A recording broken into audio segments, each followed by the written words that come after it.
안녕하세요. 금요사건 파일 디바제식합니다. 경상북도 포항 남구에서 다세대 주택을 관리하고 있던 A씨는 얼마 전부터 골머리를 앓고 있습니다. 여기 사는 주민들이 심한 악취가 난다면서 하루가 멀다 하고 항의를 하고 있기 때문이에요. 그러고 보니까 최근 바퀴벌레도 부쩍 많아졌고 또 파리까지 들끓고 있습니다. 그 당시가 2022년 6월 초여름인데 하루 평균 기온이 22도, 더운 날에는 30도까지 웃돌았죠. 왜 이렇게 냄새가 날까 생각을 했는데 사실 이 다세대 주택은요, 상대적으로 보증금이 낮고 또 월세가 저렴합니다. 그래서 종종 세입자들이 몇 달치 월세 안 내고 그냥 야반 도주하기도 해요. 그럴 때 짐 정리해놓고 가겠어요? 먹다 남은 음식물까지 그대로 두고 가곤 하죠. 또 간혹은 정신적인 문제로 집을 막 쓰레기장으로 만들기도 하거든요. 그러면 빌라 전체에 악취가 풍기기도 하고요. 그런데 이런 여러 경우를 아무리 생각해도 이번에는 그 냄새의 차원이 좀 달랐습니다. 이웃들조차 도저히 못 버티겠다고 막 고통을 호소하고요. 그렇게 다시 한번 악취의 근원을 찾아보던 중 A씨가 문득 이 집 월세가 밀렸네? 혹시 여긴가? 한 호씨를 지목합니다. 그곳은 59세 남성 박씨, 20대 남성 이씨가 함께 살고 있던 곳입니다. 두 사람이 부자지간은 아닌 것 같은데 어떤 관계인지는 잘 몰라요. 7년 전부터 박씨가 2015년부터 입주를 해서 몇 년간 꼬박꼬박 월세 잘 내고 살고 있었죠. 아니, 월세를 이렇게 밀린 적이 없었는데? 집주인이 몇 차례나 전화를 걸었고 문자를 보냈지만 통 연락이 닿질 않습니다. 그래서 혹시 집에 사람이 있긴 한 건가 싶어서 확인하고 싶긴 한데 여러분, 설령 집주인이라도 세입자의 동의 없이 문을 열 순 없어요. 그건 명백히 주거 침입죄가 되거든요. 고민에 고민을 하던 끝에 A씨는 결국 경찰의 도움을 요청합니다. 지금 악취도 나고 벌레 번식이 부쩍 많아졌다라는 신고를 듣고 경찰 또한 이 상황을 좀 예외적으로 판단했어요. 혹여 거주자가 질병이나 사고로 사망했을 수도 있고요. 더욱이 그 당시가 코로나가 휩쓸던 2022년이었기 때문입니다. 결국 6월 30일 아침 7시 집주인은 경찰의 대동하에 마스터키로 문을 엽니다. 그러자 오랫동안 갇혀있던 탁한 공기가 슉 밀려 나오더라고요. 집안은 아수라장이었고 막 쓰레기가 여기저기 널브러져 있었죠. 그리고 방에서는 경찰의 우려대로 시신 한 구가 발견됩니다. 이 집에 살고 있던 50대 남성 박 씨였어요. 그는 속옷 차림이었고요. 반듯하게 누워있는 채 외상은 보이지 않습니다. 주 부검 결과 약이나 독극물도 검출되지 않았죠. 하지만 상태는 심각했어요. 피부와 장기가 모두 부패해서 뼈만 앙상하게 남아 있었죠. 사실 그 덕분에 사망 시기나 사인을 특정하기조차 힘듭니다. 이럴 경우 현장에 남아있는 단서를 종합해서 추리를 해야 하는데요. 경찰이 주변을 천천히 살펴보기 시작합니다. 그러던 중 또 다른 방에서 동거인 이 씨가 작성한 일기장이 발견됩니다. 그 안의 내용을 통해 지난 2년간 이 집에서 벌어진 기상천외한 전말을 알 수 있었죠. 그 첫 시작은 2020년 6월 5일이었습니다. 첫 문장부터 심상치 않아요. 엊그제부터 박 씨 의식이 없다. 내용을 볼까요? 한 달 전쯤부터 동거인 박 씨의 건강 상태가 급격히 악화되었습니다. 온몸이 부어올랐고 콜록콜록 기침을 계속하면서 심할 때는 피를 토했대요. 너무도 기운이 없어서 집 안에서 움직이는 것도 힘들어했고요. 이들이 병원을 찾지 않았기 때문에 정확한 병명은 확인할 수 없지만 기록된 증상을 보면 중증 호흡기 질환을 앓았던 것으로 보입니다. 6월 2일 이 씨가 늦은 퇴근을 했습니다. 저 집에 왔어요. 이게 평소처럼 박 씨에게 인사를 건넸는데 대답이 없었죠. 혹시나 해서 얼른 가보니 그의 몸은 이미 차갑게 식었고 숨을 쉬지 않았습니다. 박 씨가 사망한 거예요. 이 갑작스러운 상황을 이 씨는 받아들이지 못합니다. 그리고 그저 박 씨가 혼수 상태에 빠져 있다고 믿게 돼요. 이후로 시신을 그대로 방치한 거죠. 며칠이 지났고 퇴근하고 돌아와서 방문을 열어보면 공기가 막 점점 더 역겨워집니다. 심지어 시신에서 나온 끈적한 진물이 베개와 이불에 번져가고 있어요. 손끝과 발가락도 서서히 검게 변하고요. 얼굴은 부풀어 오르다 못해 피부가 갈라집니다. 구더기도 점점 들끓었지만 그래도 이 씨는 병원에 박 씨를 데려가는 건 우리 스타일이 아니라고 생각합니다. 사실 예상하셨겠지만 지금 전형적인 부패 과정이 진행 중인 거예요. 근데 이 씨는 죽은 박 씨가 곧 부활할 거라고 믿었습니다. 그래서 지금 부활의 과정이라고 믿은 거예요. 몸에서 나온 액체도 진물, 피, 이게 몸에서 나쁜 것들이 빠져나오는 그냥 과정이라고 생각했대요. 그래서 수건을 가지고 박 씨의 입가를 닦아주면서 혹시 피가 어디에 고여있진 않은지, 기포가 생기는지 세세히 확인합니다. 이게 일기장에 다 적혀 있는데 정말로 그 내용만 보면 머지않아 박 씨가 깨어날 거라는 확신에 차 있어요. 그래서 살아있는 사람처럼 극진히 돌봤고 잠도 그의 옆에서 청한 적이 있습니다. 이 일기장의 내용은 무려 1년이 지난 2021년 5월까지 계속됩니다. 아니, 일반적인 상식으로는 도저히 이해가 가지 않잖아요.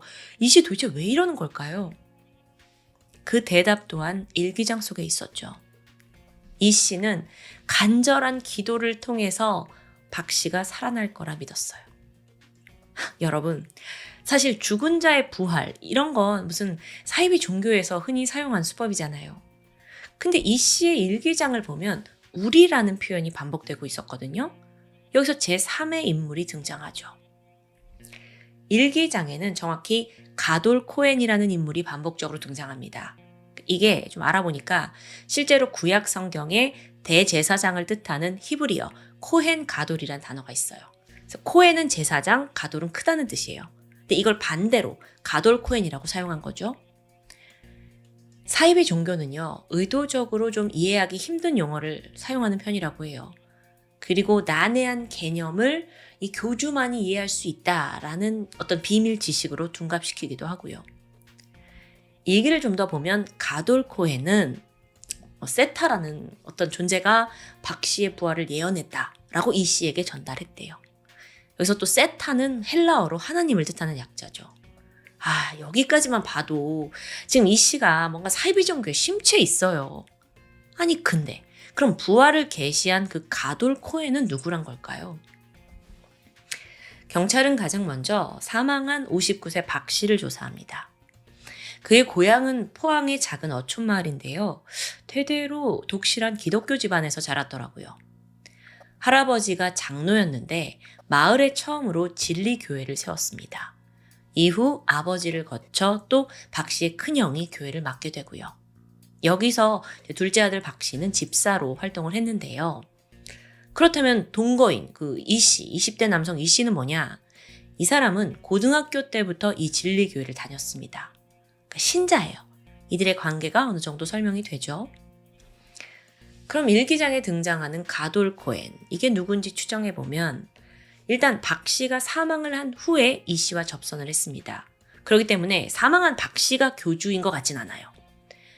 2020년 당시에 교회 신자는 사실상 박 씨와 이 씨 2명뿐이었거든요. 아니 무슨 교회가 이래. 그러다 보니 경찰의 시선은 자연스럽게 연결고리인 박 씨의 친형이자 이 교회의 목사, 박 목사에게 향합니다. 박 목사 이야기를 좀 더 해볼게요. 이 사람은 과거에 사업에 실패했어요. 그리고 동업자가 배신을 했죠.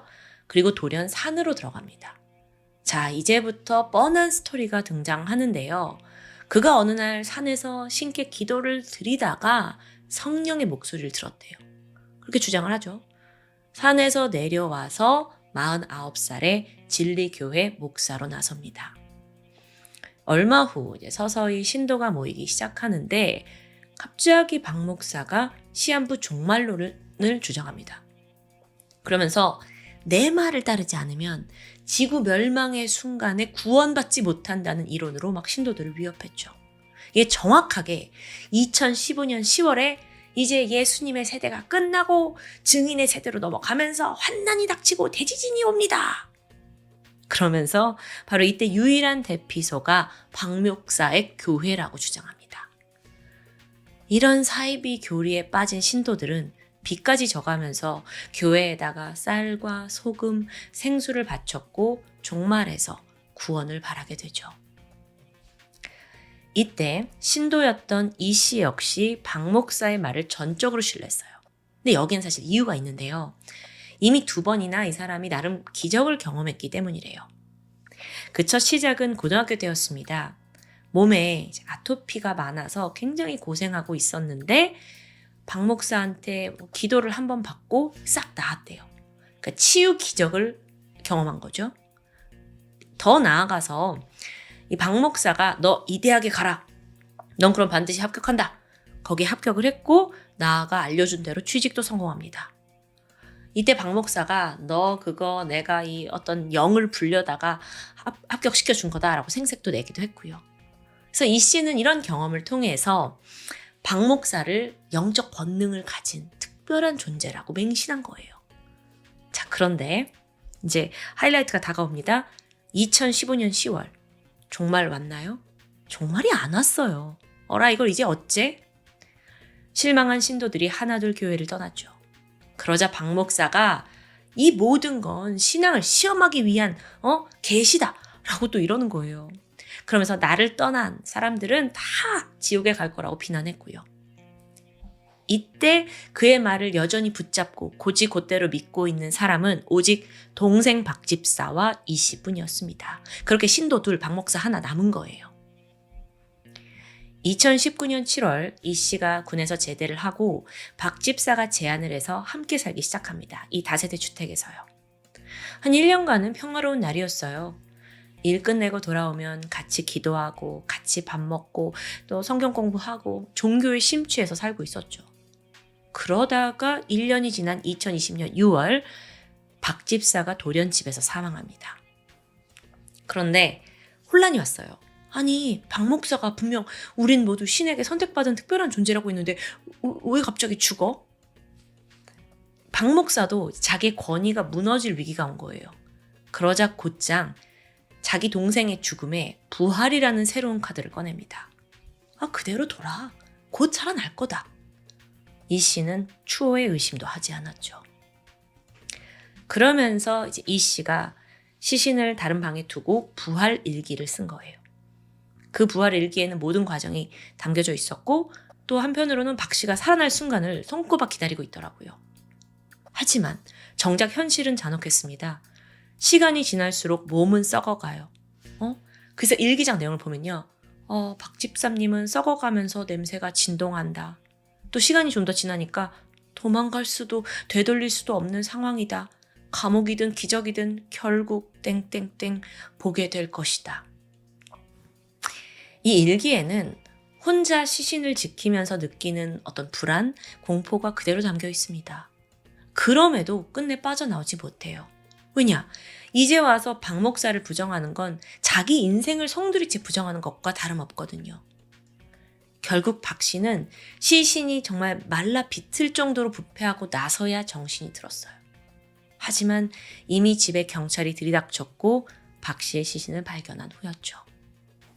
2023년 4월 대구지방법원에서 이 씨와 박 목사에 대한 재판이 열렸습니다.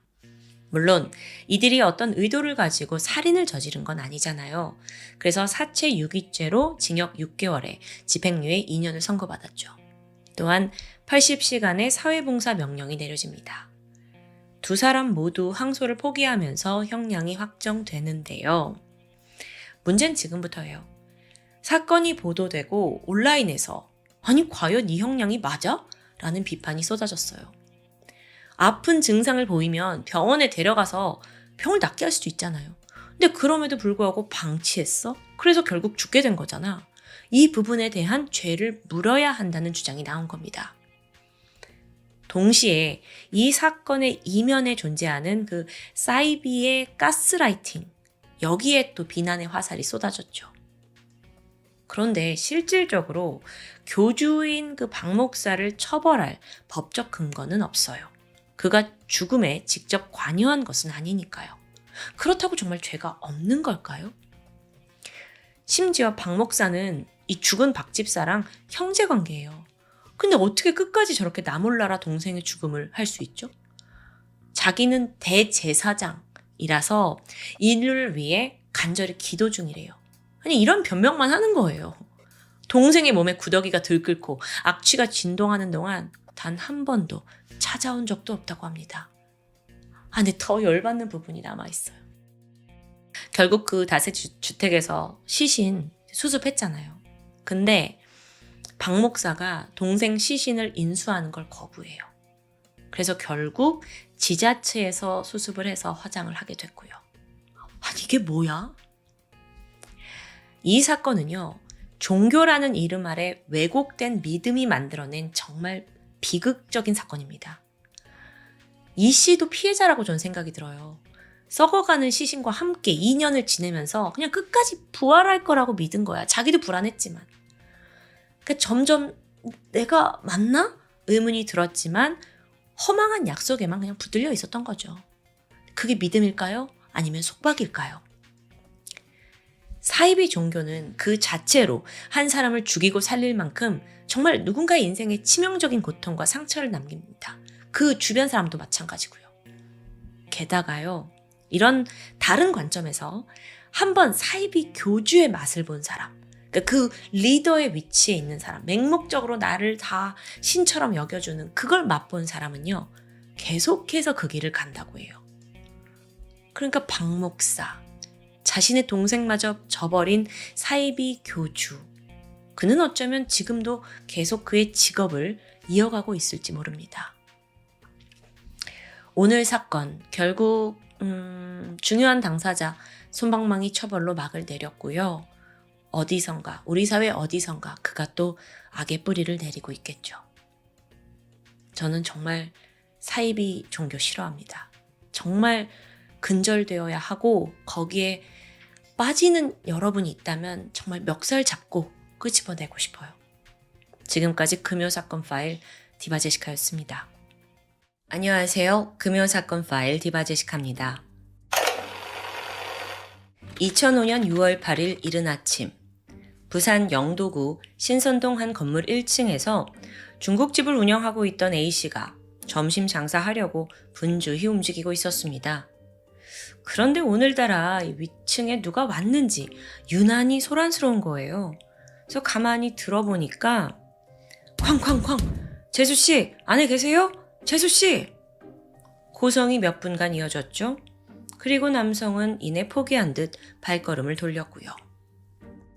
그리고 잠시 후 따르르릉 하더니 중국집에 전화가 한 통 걸려옵니다.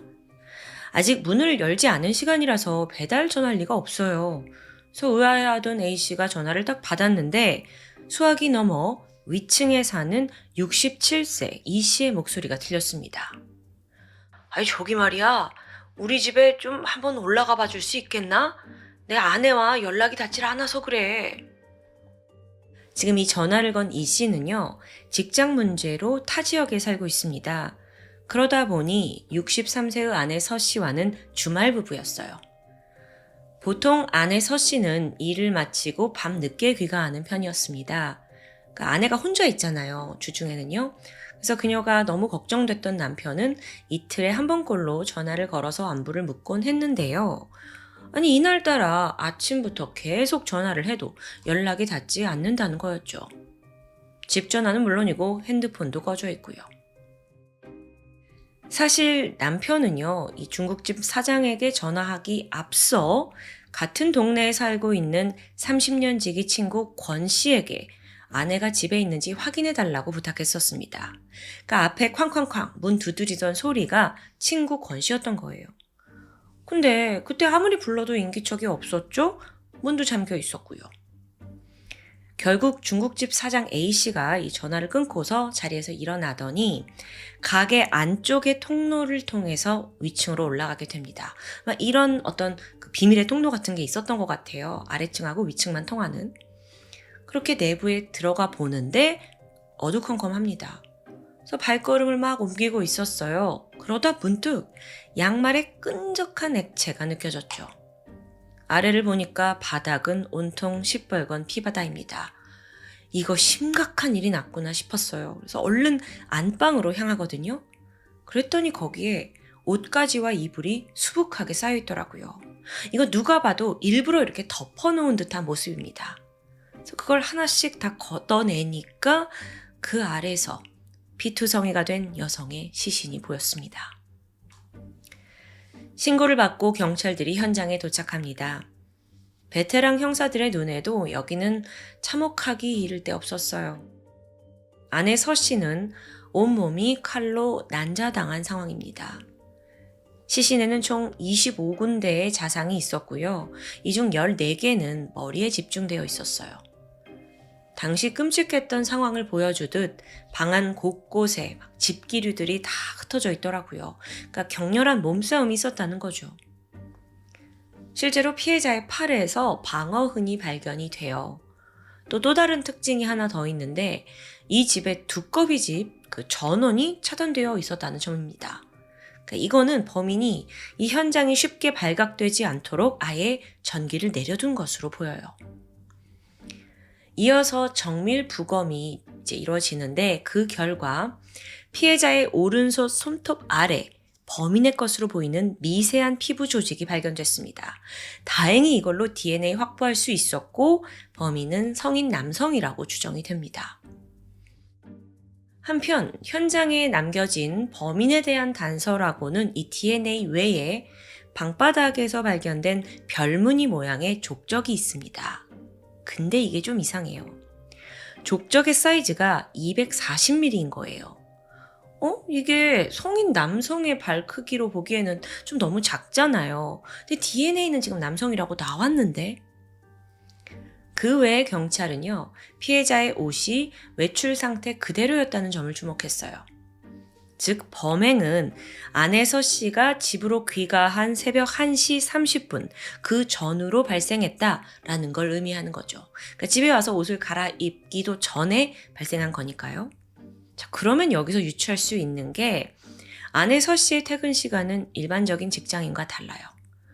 범인이 혹여 그 시간까지 정확히 알 정도로 가까운 사이는 아니었을까요? 물론 강도가 들어온 거 아니냐라고 의심할 수도 있습니다. 근데 사실상 현장에서 침입이나 도난의 흔적이 없었던 거예요. 즉 범인은 문 열고 현관을 통해서 집 안으로 들어왔을 거고요. 새벽 시간임에도 이렇게 환영받을 수 있었다는 점은 면식범일 가능성에 무게를 실어주게 되죠. 범인은 주변에 있습니다. 그래서 경찰이 피해자를 중심으로 탐문 수사를 시작해요. 가장 먼저 용의선상에 오른 건 가족관계 남편 이 씨였죠. 하지만 그는 아예 타 지역에 있잖아요. 그러니까 직접 범행을 저질렀다는 건 말이 되지 않아요. 그래서 바로 제외가 됐고 이제 문제는 그 다음 사람들을 찾아 나서야 되는데 이렇다 할 인물이 나타나질 않는 겁니다. 그 아내 서 씨가 딱히 원한을 사거나 그런 적도 없고요. 하지만 이때 서 씨의 채무 관계에서 수상한 점이 발견됩니다. 이 서 씨가요, 남편 친구인 권 씨, 그러니까 앞에 그 문 두드리면서 재수 씨 찾아왔던 그 동네 친구요. 그 권 씨한테 1억 원을 빌린 기록이 있더라고요. 이렇게 큰 돈이 오갔네 싶었는데 여기서 아내 서 씨와 친구 권 씨, 이 두 사람의 관계가 단순히 채무 관계가 아닌 듯 했습니다. 아니, 그게 어디서 드러나냐면 통화 기록을 딱 봤어요. 두 사람이 매일 밤 전화를 하더라고요. 그러고 보니까 권 씨라는 사람, 이상할 정도로 이 피해자의 장례식장에서 힘들어했어요. 사실 남편 친구잖아요. 근데 이 죽은 서 씨의 영정사진을 부둥켜 안고 막 대성통곡하고요. 또 장지까지 동행해서 장례를 끝까지 돕습니다. 그러니까 마치 자기 가족인 양 행동을 하는 거예요. 이게 너무 고맙죠. 근데 혹시 수상한 관계는 아니었을까? 이렇게 의심이 짙어지던 가운데 은밀히 경찰에게 피해자의 친구가 다가옵니다. 그래서 그녀가 주변을 연신 두리번거리다가 조용히 경찰한테 말해요. 사실 두 사람 오랫동안 불륜 관계였어요. 네, 그랬던 겁니다.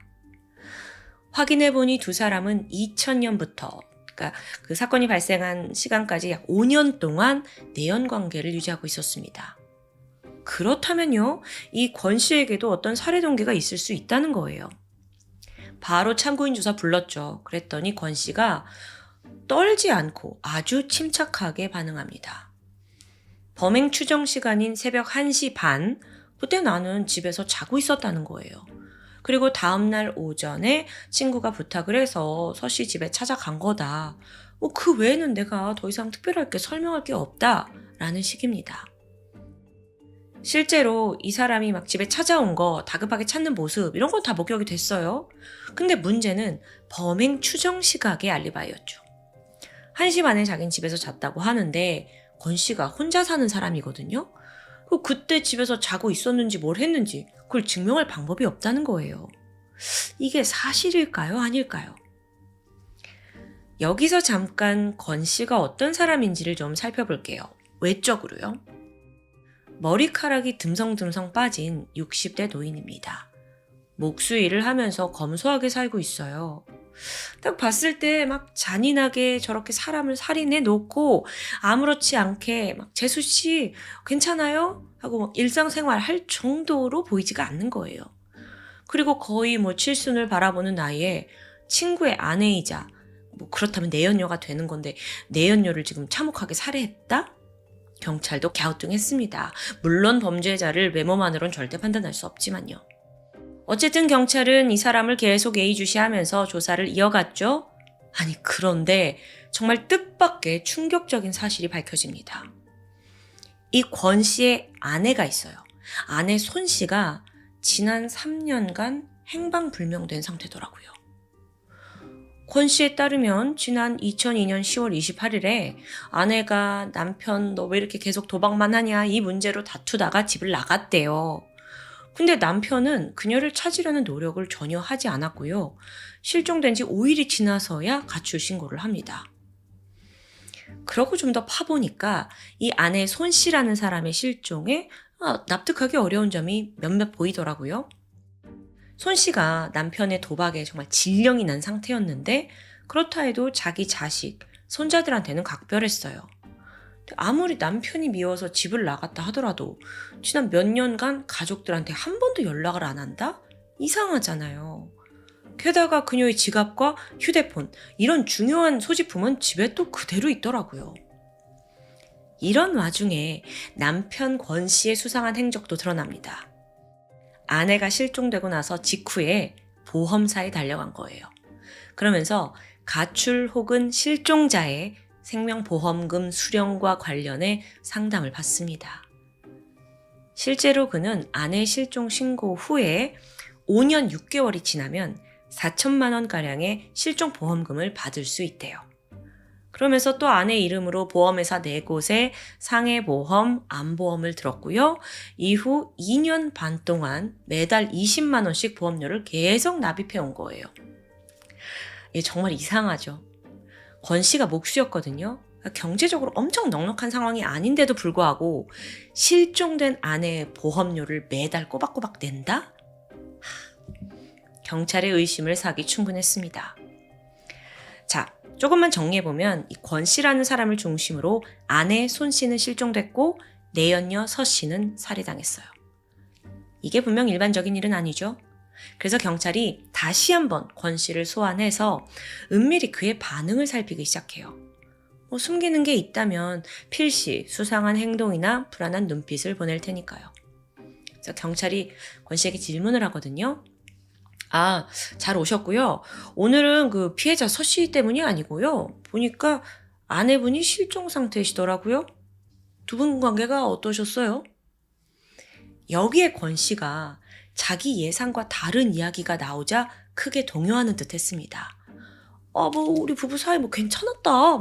별 문제 없었다라고 말했지만 막 눈빛이 흔들려요. 그래서 형사가 계속해서 그를 떠봤죠. 근데 주변 사람들이 말하기를 두 분이 자주 싸웠다고 하던데요. 그리고 부인이 가출하실 때 지갑이랑 휴대폰은 왜 두고 가셨을까요? 뭐 이런 질문이 이어졌어요. 그러자 권 씨가 점점 당황한 기색을 감추지 못합니다. 이때 형사님이 기지를 발휘해서 물이 담긴 종이컵 하나를 물 좀 드세요. 그래서 건네게 돼요. 그래서 권 씨가 그걸 딱 받아드는데 손이 바들바들바들 떨리고 있었죠. 지금 정황상 이 사람이 이 두 여성의 죽음에 연관된 게 분명합니다. 근데 문제는 증거가 없어요. 그래서 일단 경찰은 권 씨 DNA를 채취해서 국과수에 보내요. 그 결과 죽은 서 씨의 손톱에서 발견된 DNA와 권 씨의 DNA가 정확히 일치했습니다. 자, 그러면 이게 해결이 되는 걸까? 아니요, 부족해요. DNA는 두 사람 사이에 몸싸움이 있었다, 그러다 손톱에 들어간 거다 라고 하면 돼요. 살인을 밝혀낼 순 없는 거죠. 잡아떼면 뭐 소용없는 거고요. 결국 경찰은 권 씨를 좀 더 구슬려서 자백을 이끌어내기로 방향을 바꾸게 돼요. 여기서 그가 독실한 불교 신자라는 점을 이용했죠. 뭐라고 하냐면, 당신 이대로 자백을 하지 않고 자기 업을 풀지 않으면 저승에 가서도 너 고통받을 거다. 동시에 자식들에게 떳떳한 아버지가 되라는 게 그 불교의 가르침 아니냐, 막 이런 식으로 이제 회유를 했어요. 결국 이런 설득이 몇 시간 이어졌고 권 씨는 체념한 듯 진실을 털어놓기 시작합니다. 우선 앞서 시작한 스토리 그 서 씨 이야기를 해볼게요. 두 사람의 불륜이 시작된 2000년부터 약 4년 넘게 권 씨는 그녀에게 매달 용돈을 주었다고 합니다. 심지어 2003년에는 1억 원을 빌려주기까지 했죠. 그래서 아까 채무관계가 있었던 거고요. 그런데 2004년 하반기부터 이 권 씨 남자 쪽 상황이 좀 어려워졌어요. 일거리가 끊기고 차도 가압류당하고 또 이 와중에 권 씨의 아들 사업에 실패하면서 급전이 필요하다고 연락이 옵니다. 결국 그는 내연녀 서 씨에게 야, 내가 준 1억 중에 그 돈의 일부라도 좀 갚아달라 라고 절박하게 사정을 하게 되는데, 여기서 서 씨는 나도 그 돈 급한데 썼다 라면서 좀 더 기다려달라 거부합니다. 근데 그녀의 태도가 점점 싸늘해져요. 자꾸 보채지 말라 라면서 귀찮아하기도 하고요. 그러던 2005년 5월 중순, 만난 지 5년째 됐는데 두 사람의 갈등이 극에 달해요. 권 씨가 제발 내 돈 돌려달라 애원하는데도 서 씨가 완강한 거예요. 그러니까 권 씨는 좀 화가 나고 배신감이 들잖아요. 그래서 어느 날 서 씨의 뺨을 때리게 되거든요. 그러자 서 씨가 비웃으며 말해요. 네가 날 때려? 야, 너 네 마누라도 이런 식으로 때렸냐? 자, 이 말에 권 씨가 순간 바짝 긴장합니다. 또 섬뜩함이 들었어요. 그리고 혼자 막 생각을 하죠. 혹시 이 여자 내가 아내 어떻게 한 거 알고 있는 거 아니야? 만약 그렇다면 내 돈 1억도 못 받고 내 범행도 다 발각될 텐데. 결국 여기서 그는 서 씨를 죽여서 후안을 없애기로 마음먹습니다. 그러니까 사실 서 씨는 그냥 때렸으니까 좀 자기가 기분 나빠서 마누라, 와이프 이야기를 꺼낸 것 같은데, 도둑이 재발 저린다고 권 씨가 여기에 이제 긴장한 거죠. 어쨌든 그녀를 죽이기로 결심은 하는데 첫 시도는 실패했어요.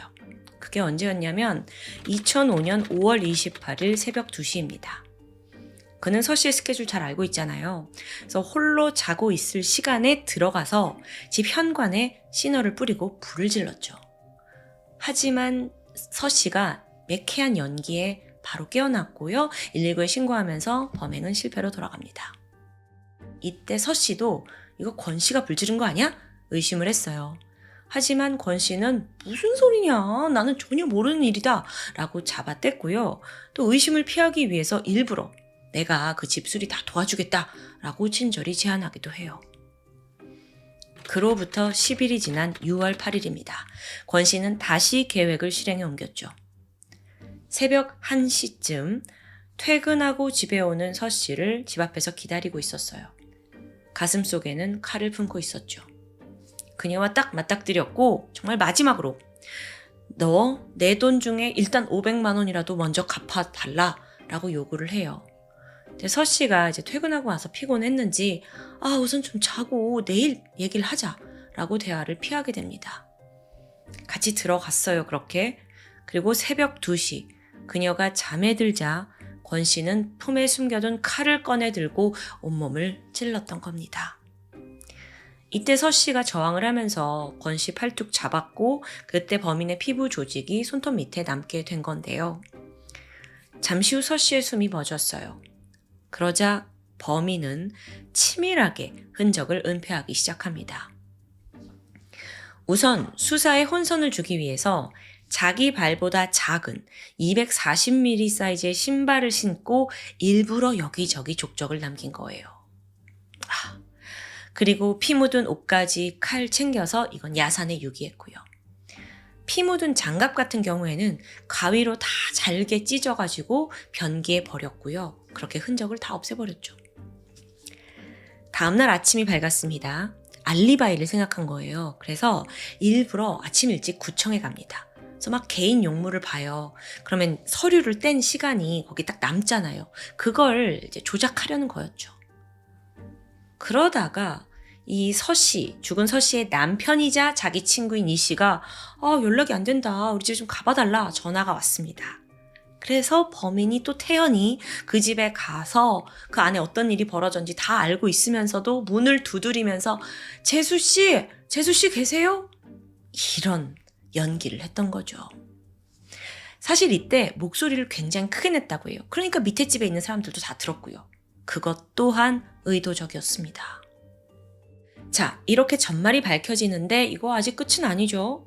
앞서 실종된 아내 손 씨 사건이 남아 있습니다.